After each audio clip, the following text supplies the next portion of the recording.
buenas tardes, buen fin de semana, buen lunes, buen martes. Dependiendo de la hora y lugar donde usted nos esté escuchando en este momento. Le damos la bienvenida al universo de Madcast.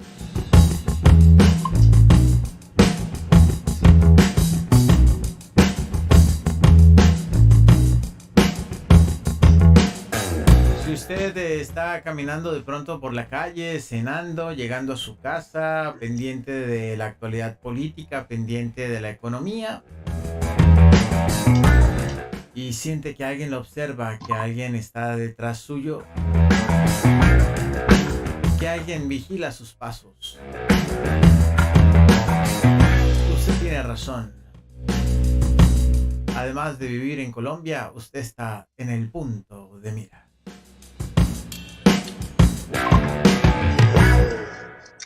Sean todos ustedes bienvenidos a este podcast, a este universo del Madcast. Le damos la bienvenida, como todos los miércoles, a nuestro queridísimo Álvaro de Jesús Romero, que volvió a investirse con la armadura de la crítica política, y lo tenemos aquí 1A al 200% listo para que nos comente uno de los temas que más le interesan a él, con lo que más se divierte, que es la actualidad política. Bueno, no solamente se divierte, sino le preocupa, ¿no? Ostensiblemente, que es la actualidad política de un país al que se le quiere mucho en todo el mundo, como es Colombia. Así que bienvenido, Álvaro.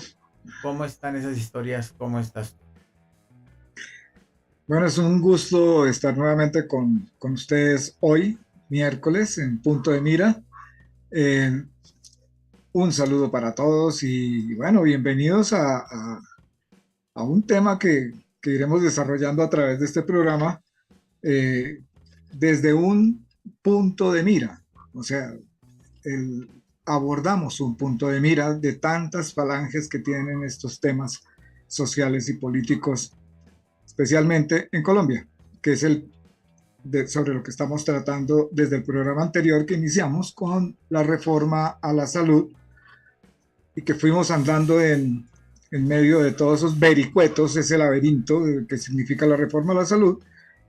Y les puedo adelantar que al día de hoy, en la Comisión Séptima de la Cámara de Representantes, ya hay una buena parte del articulado aprobado a pesar de todos los torpedos y bombardeos que ha tenido, incluyendo una comisión de notables, entre esos el presidente de la ANDI, y fueron y se sacaron para allá a un hermano de Augusto Galán Sarmiento, un hermano de Luis Carlos Galán Sarmiento, el jefe del nuevo liberalismo, que fue asesinado hace bastantes años atrás, en tiempos del gobierno de Gaviria.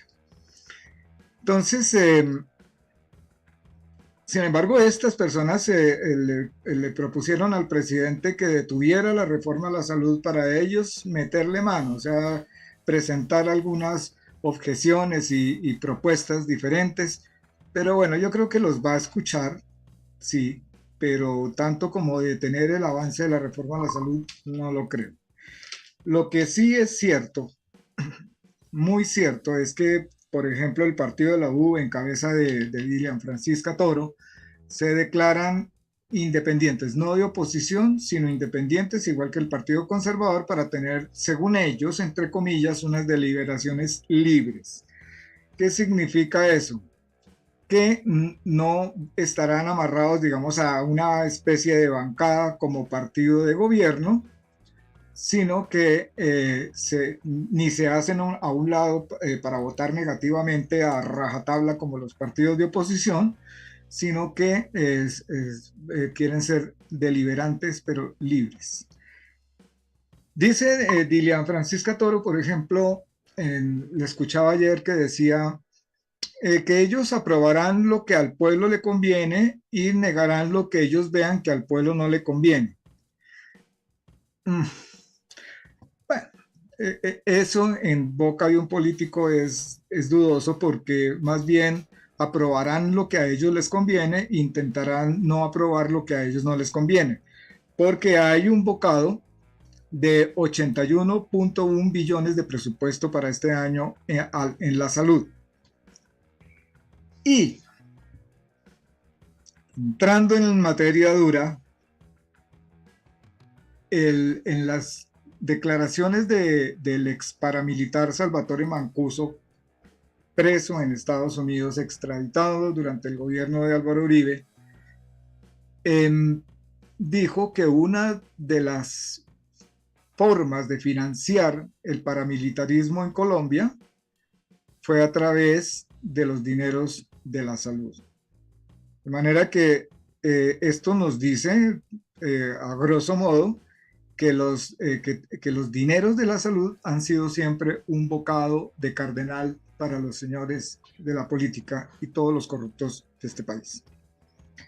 Entonces, jugar con los dineros de la salud debería ser un crimen de lesa humanidad, porque verbo y gracia, la corrupción en el sistema de salud, volvemos a un punto, ¿no?, de lo que hablamos en el programa pasado, que decíamos que no se puede satanizar, mejor dicho, la reforma a la salud como se hizo a partir de la ley 100 y del año 91, surge, ¿no?, de la Constitución del 91, porque tiene cosas buenas, ¿no? El haberle quitado la salud a los dientes del Estado, a la corrupción estatal, que en vez de purificarlo, sencillamente quisieron pasarlo, digamos, inicialmente como una especie de capital mixto, ¿no? Estado, particulares, convirtieron la salud, desafortunadamente también,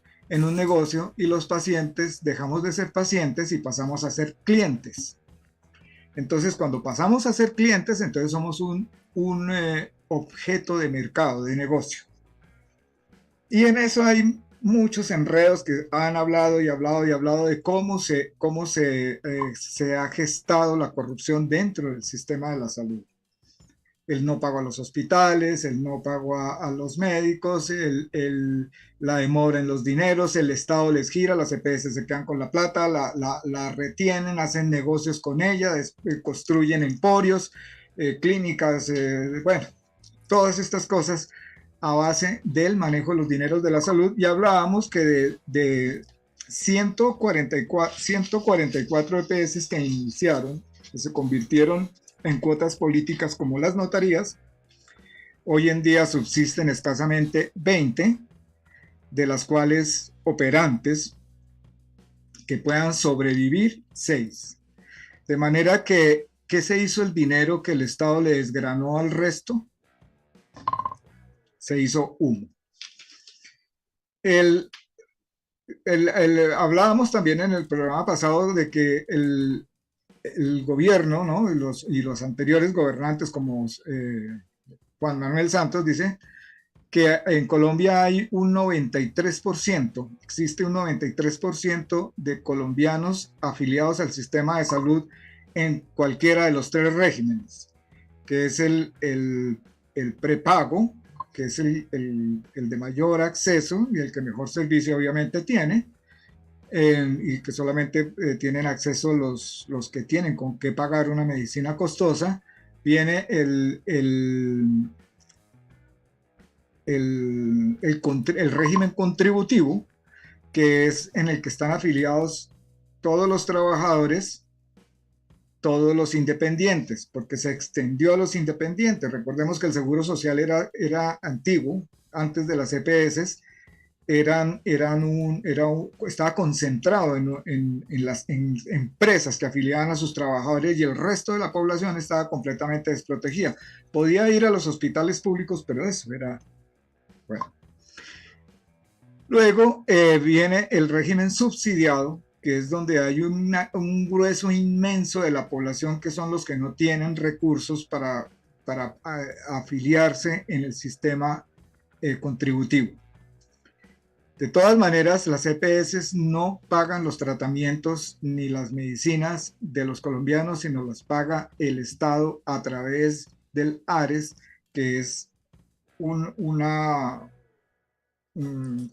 sistema que aglutina los dineros y los distribuye. ¿De dónde vienen esos dineros? De muchas fuentes, empezando por los recaudos del sistema contributivo.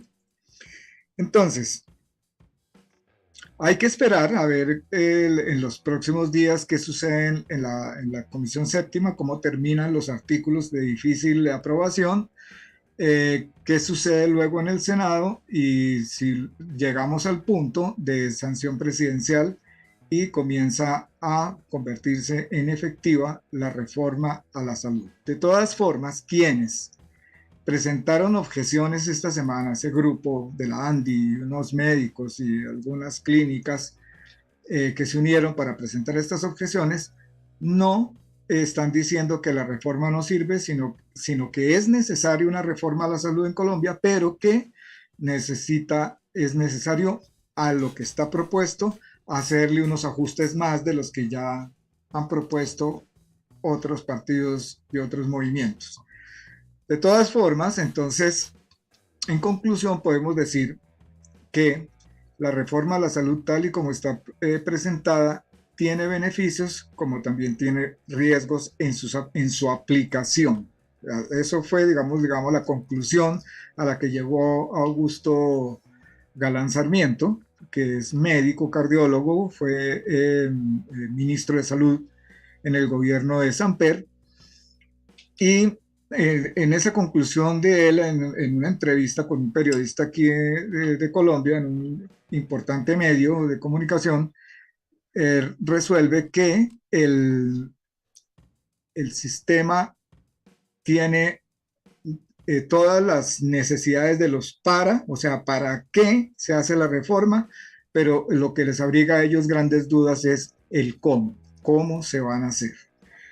Entonces, volvamos nuevamente allá para cerrar el tema de la reforma a la salud, regresemos nuevamente a este punto que es bien interesante. Las EPS nacen como un niño chiquito y van evolucionando durante el paso de los años y adquiriendo experiencia, aglutinando capitales y creciendo. Lo mismo va a suceder, no se va a partir de cero, no se va a borrón y cuenta nueva, no se va a destruir lo que hay para comenzar a construir algo diferente nuevo, no, pero sí va a haber y tiene que haber una gran inversión para poder llevar, que ese es uno de los grandes propósitos y además constitucional, la salud a todos los territorios, porque una cosa es el que está pagando su medicina prepagada y vive en un elegante barrio como el Poblado de Medellín, ¿no? El Ciudad Jardín en Cali, o Los Rosales o el Chicó en Bogotá, que si solicita una cita lo van a atender con un especialista inmediatamente y con una atención súper buena, a uno que está por ahí olvidado en una región, que no le llega el sistema de salud, aún está en el censo, porque ese censo del 93% en el papel es real, pero en el papel, en la realidad, no es real, no le está llegando al 93% de los colombianos como debería ser la salud, especialmente la salud preventiva. Entonces, bueno, yo creo que si tiene alguna pregunta, Ignacio, respecto al tema.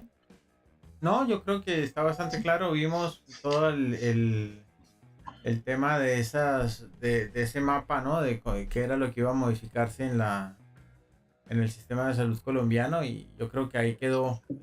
Pues es indudable que parece que va a ser un polvorín más, ¿no? Va a depender mucho de la honestidad del centro que va a girar los presupuestos. Entonces, habrá que ver. Es que ese es uno de los grandes problemas en Colombia. El programa pasado yo creo que lo dijimos, las instituciones en Colombia no son el problema, sino la corrupción que está enquistada en las instituciones de Colombia. ¿Cuándo se generó esa corrupción de una manera feroz? Inicia en el tiempo de la guerra política, que también hablamos un poco sobre eso en el programa pasado, pero se magnifica durante el proceso de paz, digámoslo entre comillas, que suscribieron entre liberales y conservadores, porque la guerrilla No existía la guerrilla ni existían, bueno, los paramilitares en cierta manera, pero con otro nombre, eran los pájaros y los chulavitas. Pero quisieron suscribir un acuerdo para desescalar la violencia que llegó a unos límites horrorosos en Colombia entre los años 40, 50 y parte de los 60, y suscribieron lo que se llamó el Frente Nacional. El Frente Nacional eran 16 años en que se repartían el poder, 4 años conservadores, 4 años liberales, 4 años conservadores, 4 años liberales. Iniciaron los liberales, terminaron los conservadores.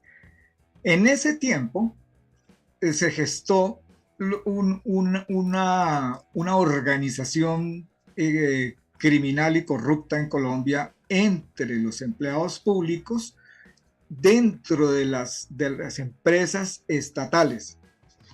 Hablamos de notarías, hablamos de empresas de acueducto y energía, etcétera. Todo lo que tenía que ver con el Estado, estaban estos señores metidos ahí repartiendo, oficinas de tránsito, por ejemplo, y todas esas cosas, repartiéndose la plata, y ganaban plata desde el vigilante. Entonces, ¿por qué sucedía eso? Porque cuando llegaba el gobierno de turno para sus 4 años, el partido contrario no podía presentar candidatos. Todos los candidatos, por ejemplo, si el turno era de liberales, todos los candidatos que se presentaban eran liberales. Entonces, los conservadores incluso votaban por algún liberal. Lo mismo sucedía en el caso contrario. Entonces, todos los empleados públicos del gobierno anterior, digamos conservador el anterior, salían de sus cargos y entraban en bandada a los liberales.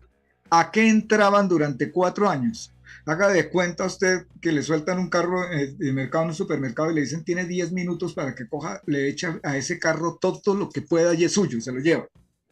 Entonces ahí se gestó esa rapiña de la corrupción, digamos, de una manera exponencial en Colombia, y se instituyó lo que se llamaba las corbatas, ¿no? El mordisco, la coima, el soborno, el pellizco.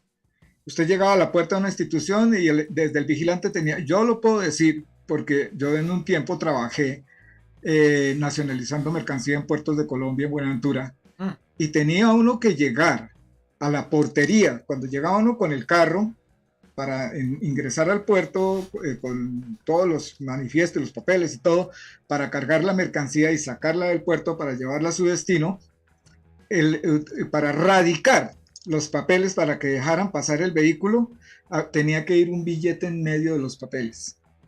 Si no iba un billete en medio de los papeles, no era que no lo dejaran entrar, pero lo ponían en el último en la cola. Sí. Y dentro del puerto no tenía que llevar un fajo de sencilla porque era 5.000 acá, 10.000 acá. A todo el mundo había que darle plata. Nadie se movía si no había un billete de por medio. Eso fue. Y en ese entonces, Puertos de Colombia en Buenaventura no era una empresa privada, sino era una empresa estatal. Bueno. Entonces, para entrar en el tema que nos ocupa esta semana, que pues es un tema que está sonando muchísimo en Colombia, que es las declaraciones de Mancuso ante el Tribunal de la JEP, solicitando ser aceptado en el Tribunal de la JEP. Hemos asistimos los colombianos que nos interesamos en el asunto. Estuvimos jueves, viernes, lunes y martes, 8 horas diarias, escuchando las declaraciones de Mancuso ante la JEP, las que hicieron públicas, porque hay unas declaraciones que él pidió y la misma JEP hacerlas privadas por lo complicado del asunto. Escribí una columna que quiero leerles a ustedes para entrar, digamos, en materia de lo que, y se den cuenta cómo es que todo esto tiene unos orígenes, ¿no? Ahora hablábamos con Ignacio fuera de micrófonos que hay muchos que dicen, no, ¿y para qué la historia? Miremos hacia adelante, el futuro, la historia nos envenena, ¿no? ¿Cómo que nos envenena? Nosotros no podemos entender como país ni como ciudadanos del mundo qué es lo que está sucediendo hoy y por qué la sociedad tiene los comportamientos que tiene hoy si no consultamos la historia, porque es que ahí están las causas. Las causas han venido generando otras causas, pero esas causas, antes de volverse causas, también fueron consecuencias, o sea, es una cadena. La columna que publiqué hoy no, perdón, hace unos días, creo que fue el viernes que la publiqué o el sábado, dice Auschwitz, ¿no? Ignacio Auschwitz, explícanos qué Auschwitz. es eso. Auschwitz, eso, Pues explícanos. fue uno de los campos de concentración donde los partidarios de nacionalsocialismo, los nazis, o sea, en la Segunda Guerra Mundial, pues concentraron a la población judía, la asesinaban y torturaban, ¿no? Auschwitz. Auschwitz, bueno. Y le puse yo versión Colombia. Vergüenza y dolor. Primero, campos de concentración y luego hornos crematorios. Esto es el resultado de la guerra maldita que se recrudeció, perdón, hace 80 años entre godos y cachiporros, conocida como la guerra política. Los godos eran los conservadores y los cachiporros los liberales, para que entendamos. Y se conoció como la guerra política. Por 2 décadas, los 40 y los 50, los campos en Colombia fueron testigos de las incursiones nocturnas, lista en mano, sacados de sus casas hombres y ajusticiados por ser liberales. Desplazamientos y crímenes atroces. Abrían los vientres de las mujeres y ensartaban los gestantes en las bayonetas porque decían que no debía quedar ni los huevos. Jugaban fútbol con las cabezas de los cachiporros, de los liberales. Hombres amarrados a maderos en forma de cruz eran arrojados vivos boca abajo a la corriente de los ríos. Esto y muchísimos horrores más. El baño de sangre no se detuvo. Vendría la época del Estatuto de Seguridad de Turbay. Estamos hablando ya del año 78. El liberalismo convertido en conservador, ¿no? Ahora hablamos un poquito de eso. Convertido en conservador desde la manguala que terminó en la muerte de Gaitán en 1948, de Jorge Eliezer Gaitán. Pero el culmen de la barbarie se desató entre 1998 y 2010. Por cuenta de la guerrilla en tiempos del Caguán, Andrés Pastrana, tuvimos campos de concentración y tortura, soldados, policías y civiles, detrás de alambrados. Eso fue una cosa espantosa. Y lo pudimos ver a través de la prensa y de la televisión. Cómo estaban estos hombres en unas condiciones, y mujeres en unas condiciones infrahumanas, como animales, enjaulados, y la guerrilla pavoneándose en pleno proceso de paz del Caguán, el proceso de paz de Pastrana.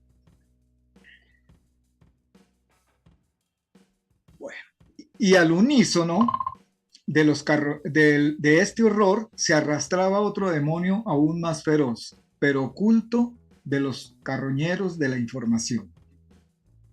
Clandestinos hornos crematorios y poblaciones castigadas, según declaró Mancuso ante la JEP, solo por el hecho de haber sido perfilados por las mismas mentes que causaron 6.402 asesinatos selectivos de civiles inocentes llamados falsos positivos en igual periodo de tiempo.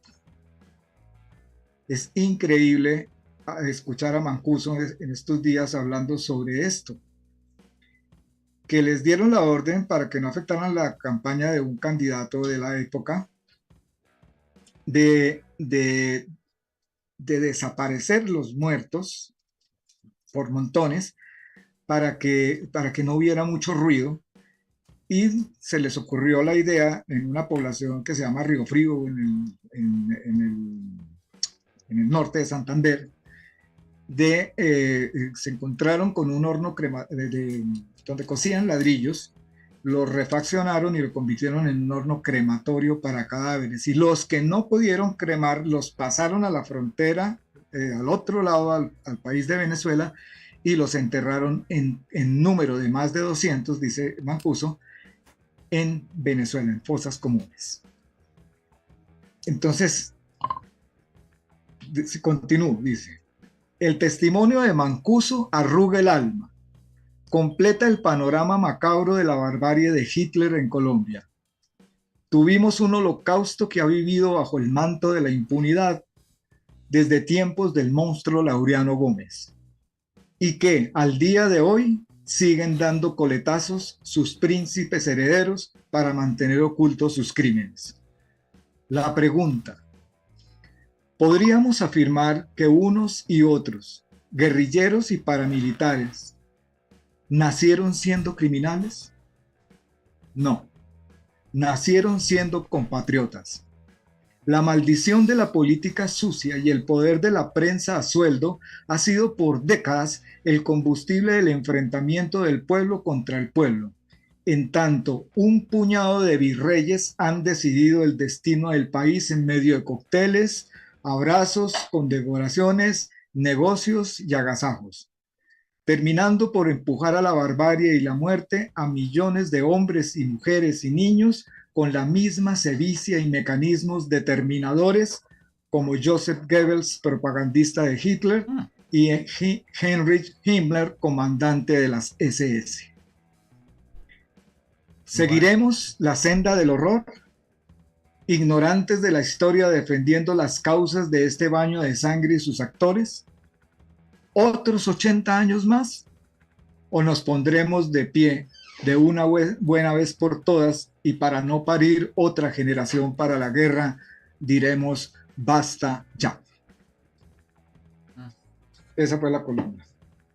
Bueno, está fuertecita. Sí, bastante.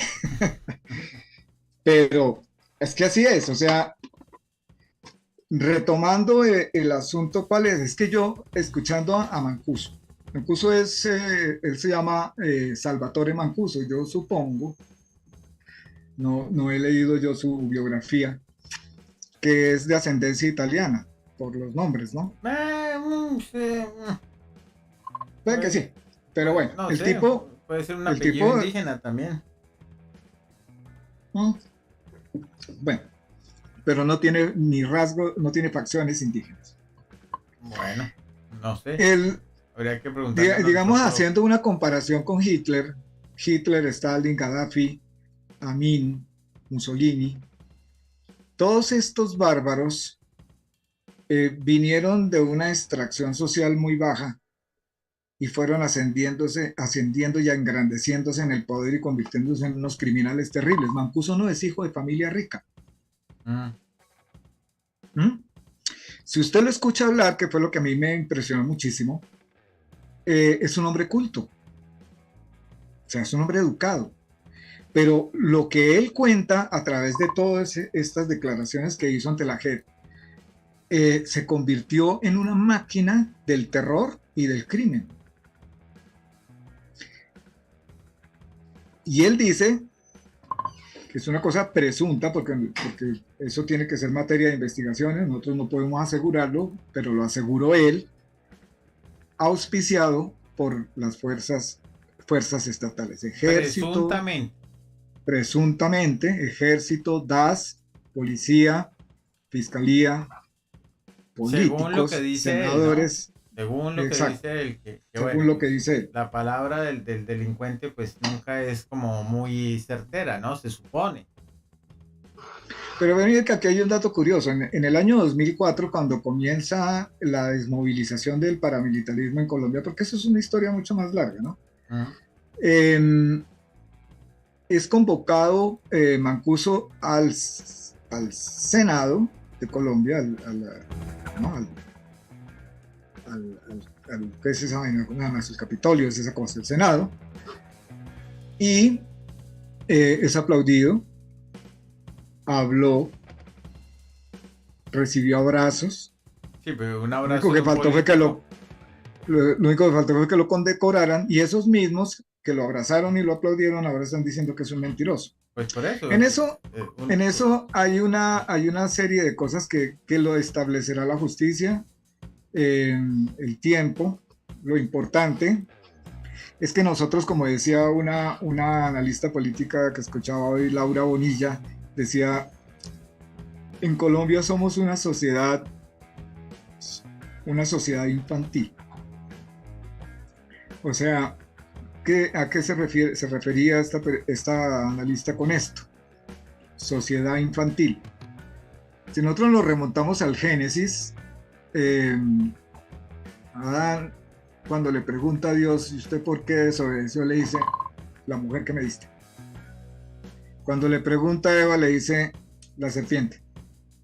Y si le hubiera preguntado a la serpiente, como no había a quien echarle la culpa, dice, ni Culpa que me suya escupe, por ¿no? hacerme. Sí, algo así.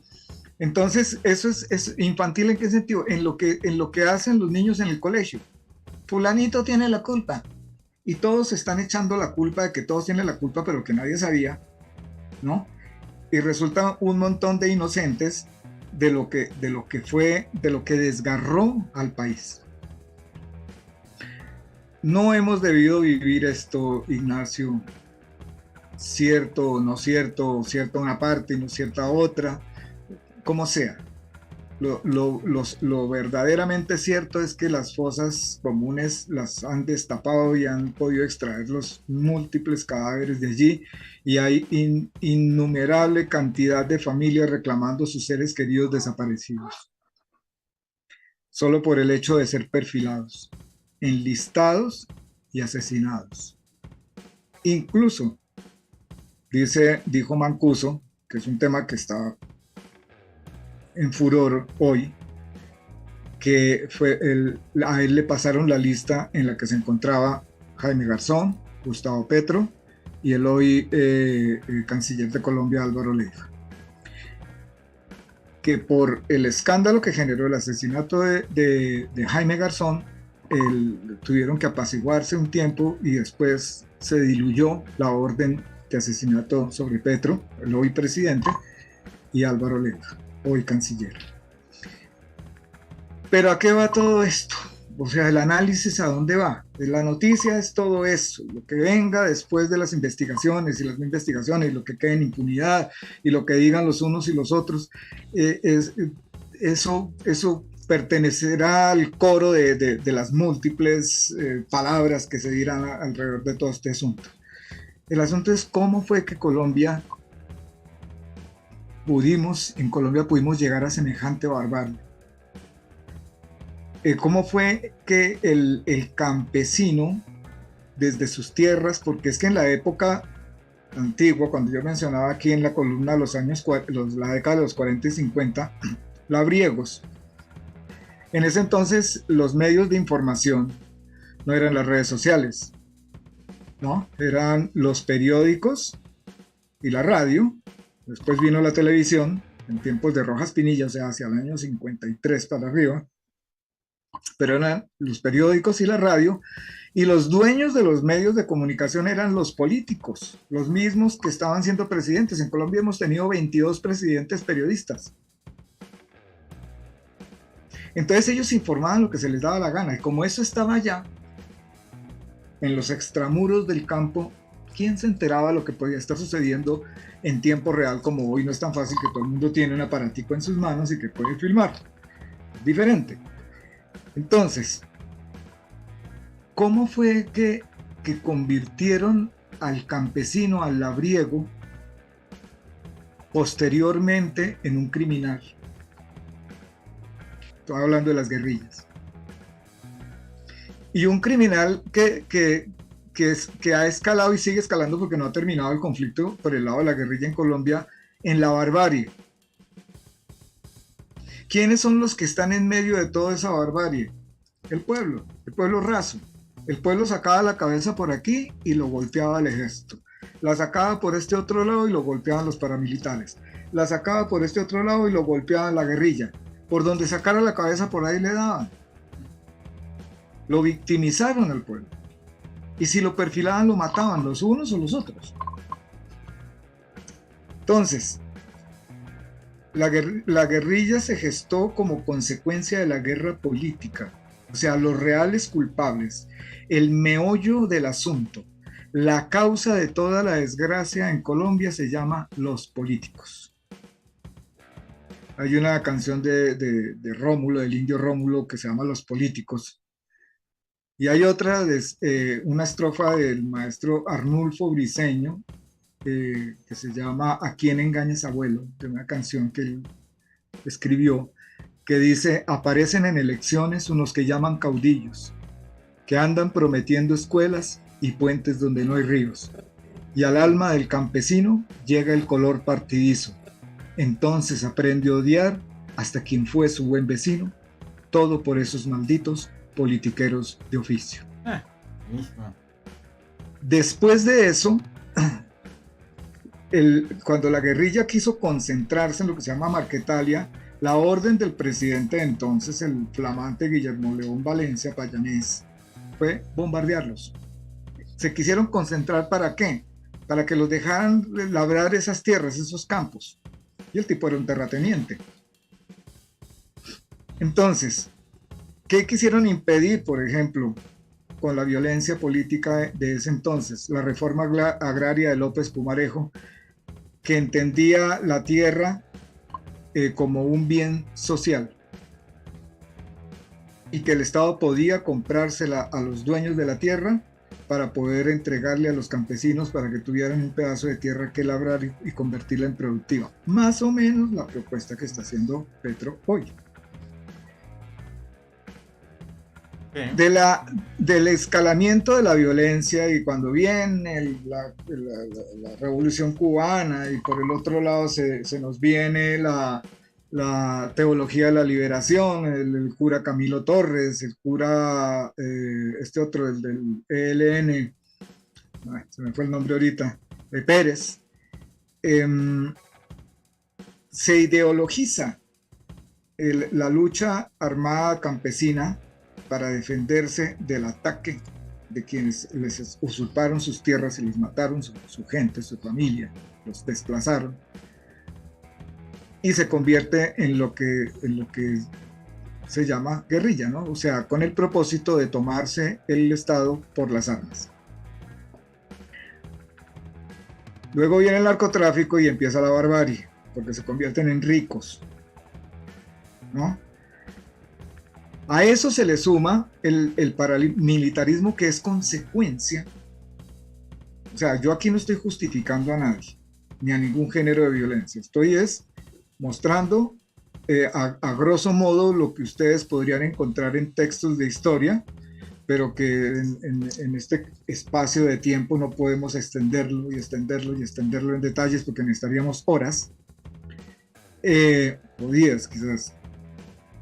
Como consecuencia de los desmanes de la guerrilla y de la inmensa soberbia y abusos, surge el paramilitarismo ante la falta de presencia del Estado en las regiones ganaderas y en todos estos lugares donde existían haciendas muy grandes, y resuelven organizarse, que fue lo que se llamó inicialmente las Convivir, que las fundó Álvaro Uribe cuando era gobernador de Antioquia.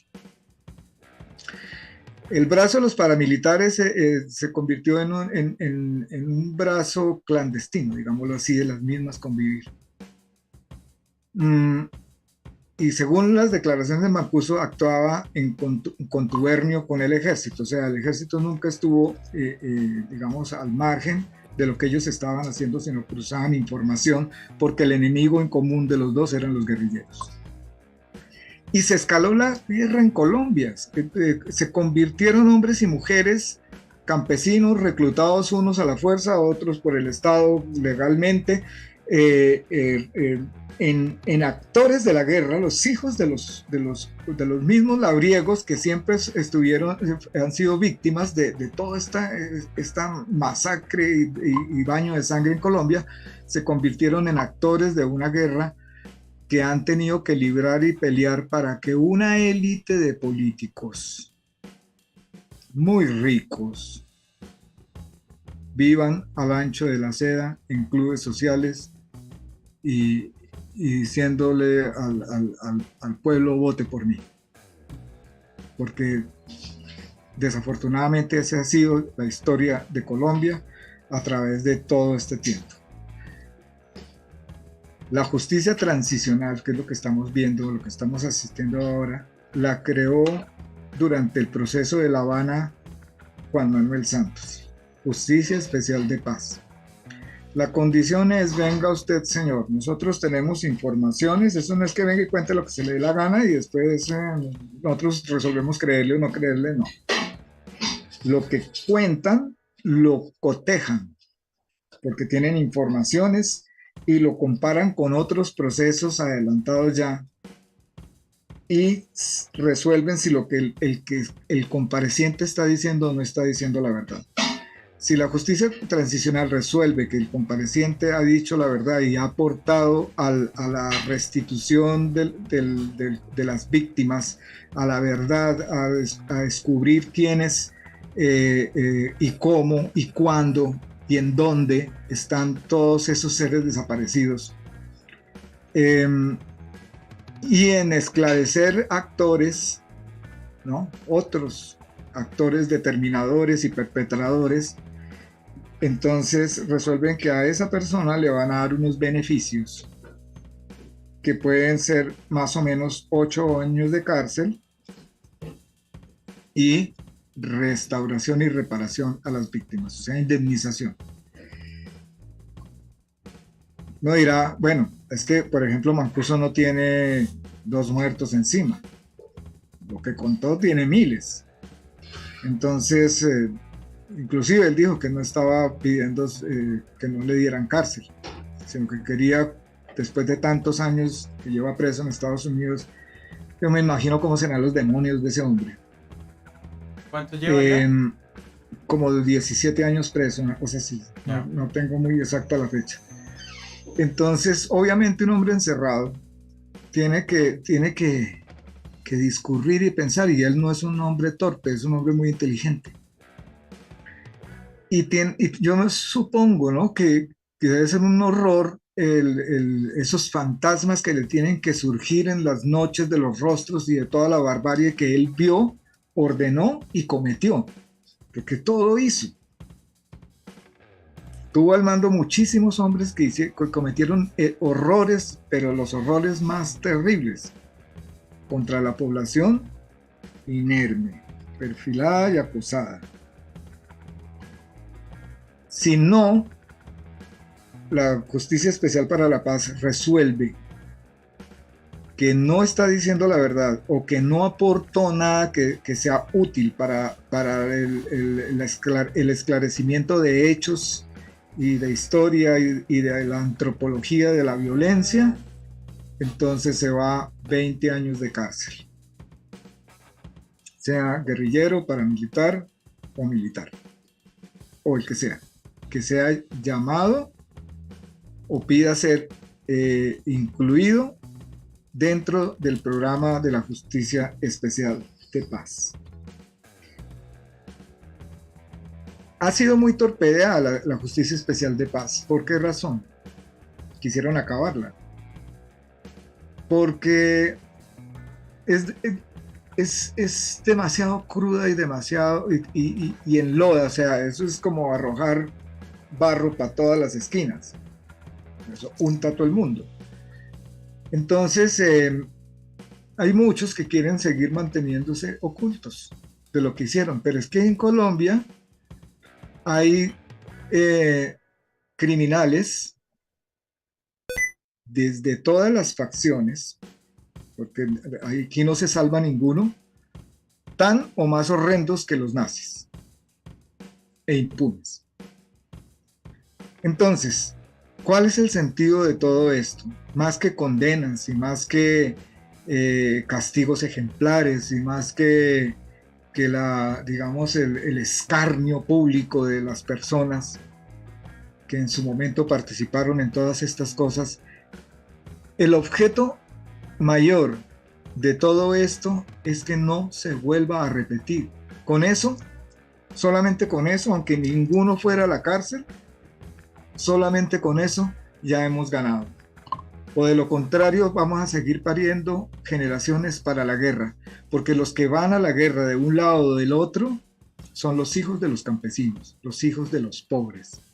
Ellos son los que van a pelear una guerra que no es de ellos, que no los beneficia a ellos, mentalizados, o sea, los cooptan en su ideología para poderlos convertir en máquinas de guerra. reclutados muchos a la fuerza, otros voluntariamente, otros llegan a esos brazos armados de cualquier índole que sea, llegan por necesidad y hambre, por falta de oportunidades, por falta de empleo, porque no hay universidades suficientes, porque están metidos en unas barriadas donde su panorama y su vida es en blanco y negro, asistiendo a un mundo de color. O sea, aquí en Colombia es igual que en el Perú y que en todos estos países. Aquí hay una élite, yo no estoy diciendo que bueno, entonces acabemos con la élite y terminemos con todos o mandémoslos para Marte. No, no, no.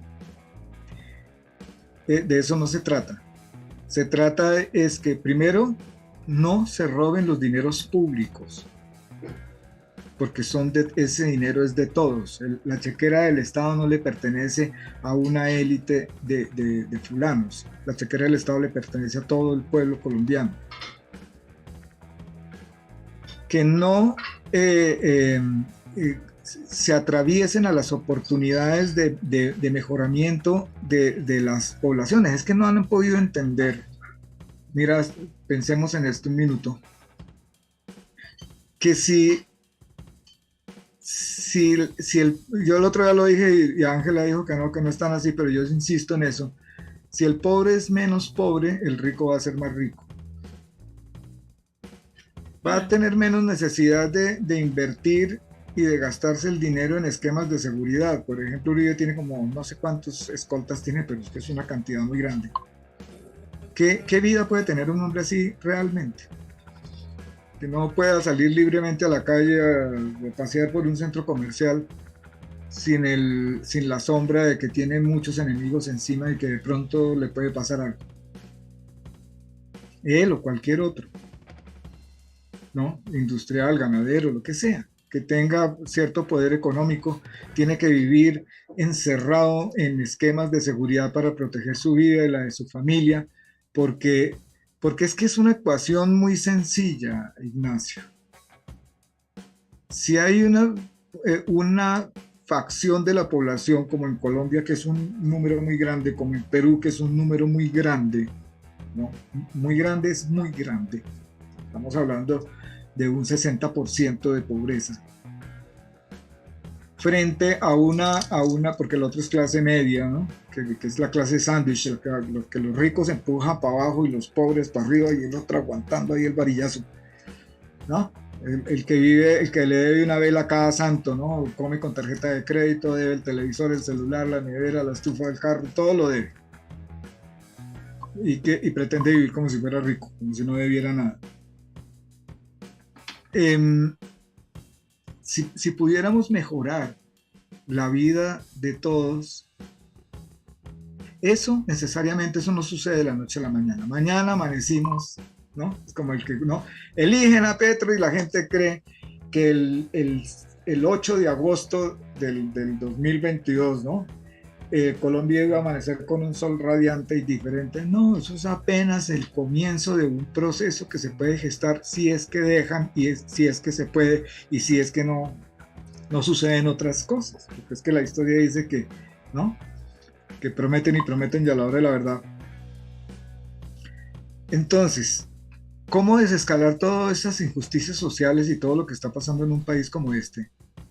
Si no tomamos conciencia todos, entre todos, de que somos una nación, de que y nación y mundial, ¿no? Aparte de eso, de que debemos cuidar el planeta, que debemos cuidar los recursos, de que debemos ser honestos con los impuestos y que los impuestos deben ser gastados en lo que deben ser gastados, no deben ser robados ni llevados a paraísos fiscales.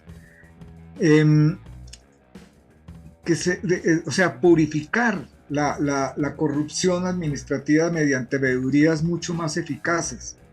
No se trata de construir cárceles como Bukele para meter a todo el mundo allá a la cárcel, sino prevenir para que la gente no vaya allá a la cárcel, no tenga que ir a una prisión. Porque es que los ladrones en Colombia no son solamente los pobres que viven en las barriadas y que bajan a ver qué se roban. Los peores ladrones han estudiado en universidades en el exterior. y son de familias prestantes. No, ¿cómo dice usted eso, hombre? Presuntamente. Sí, presuntamente. Entonces,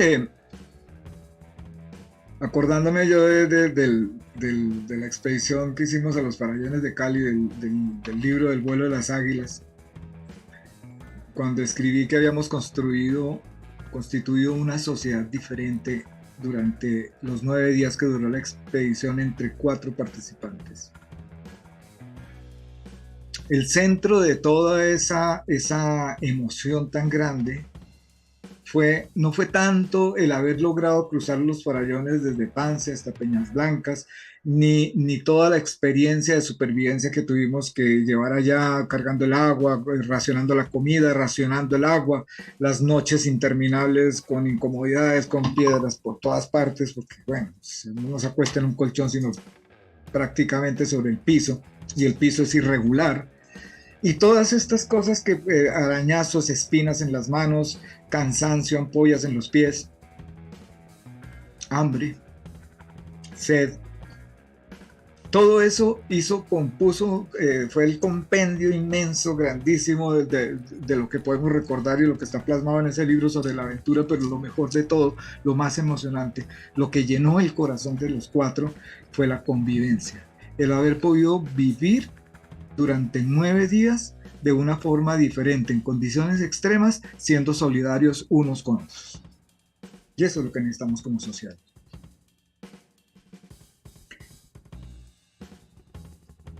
Cuénteme, Ignacio, a ver, hasta aquí dónde vamos.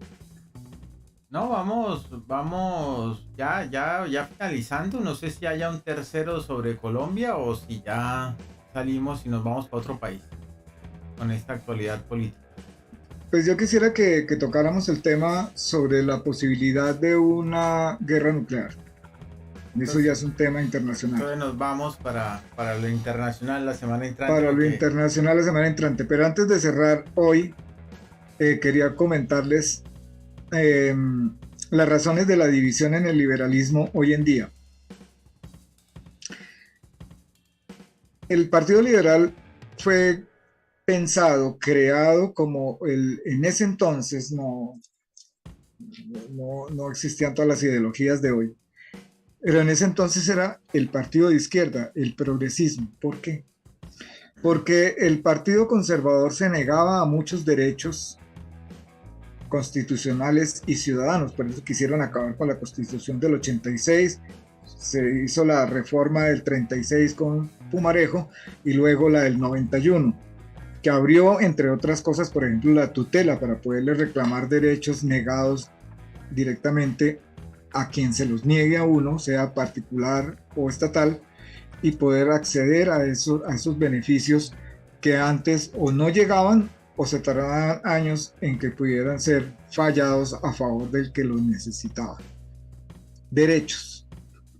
En Colombia, hasta el gobierno de Gurropín, de Rojas Pinilla, del general Rojas Pinilla, la mujer no podía votar, por ejemplo.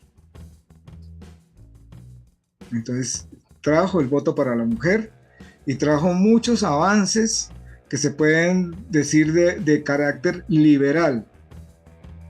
Fue derrocado y luego el país entró en el Frente Nacional y después cuando viene Alfonso López Michelsen se creyó que como era hijo de López Pumarejo, la revolución en marcha, el MRL, Movimiento Revolucionario Liberal, el liberalismo iba a retomar sus bases con el corazón gaitanista de la lucha obrera y de todas estas cosas, y el tipo lo que hizo fue abrirle ser el que le abrió la primera puerta al neoliberalismo, y el mandato claro, que era su plataforma política, se convirtió en el mandato caro, ¿no? Después vino Turbay, después siguieron Barco y otros, hasta que llegamos a Gaviria, que está hoy en día anquilosado, amarrado a la dirección del Partido Liberal, pero es de esa facción burócrata conservadora del Partido Liberal. Ellos no son liberales. Tienen el nombre del Partido Liberal, pero no son liberales.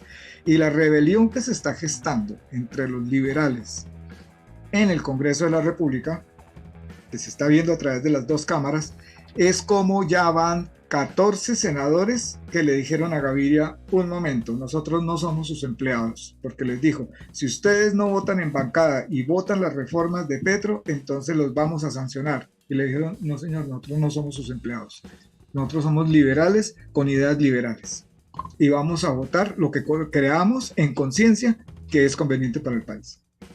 Entonces ahí surge esa división tan grande. ¿Hacia dónde va? No lo sé, porque es que de la ramificación del Partido Liberal, entonces están los liberales de mente conservadora, los liberales de mente progresista, centro, y los liberales de ideología izquierdista. ¿No? Entre los del centro y la izquierda se pueden contar liberales que están en otras facciones, como Cambio Radical de Germán Vargas Lleras, que es nieto de Carlos Lleras Restrepo, liberal. El anterior presidente Pastrana Papá, Pastrana Papá fue el último presidente del Frente Nacional, y Carlos Lleras Restrepo fue el anterior a él. Está, por ejemplo, en el partido de la U, que lo fundó Juan Manuel Santos, de la Casa El Tiempo, cuando eran los dueños del diario El Tiempo, periodista, Juan Santos, liberal, recontraliberal, pero burócrata, ¿no? De los finos. Porque realmente el liberalismo popular como tal se quedó en el romanticismo de Gaitán. Y sin pretender comparar a Petro con Gaitán, porque hay una diferencia muy grande entre ellos dos, aunque también hay grandes similitudes, o a Petro con Alfonso López Pumarejo. Quien viene finalmente recogiendo las banderas del liberalismo, de ese nuevo liberalismo de Luis Carlos Galán, ¿no? que él fue otro que resurgió, pero desafortunadamente lo asesinaron, que viene recogiendo esas banderas del liberalismo progresista, que busca ese país mejor para todos, no para las élites.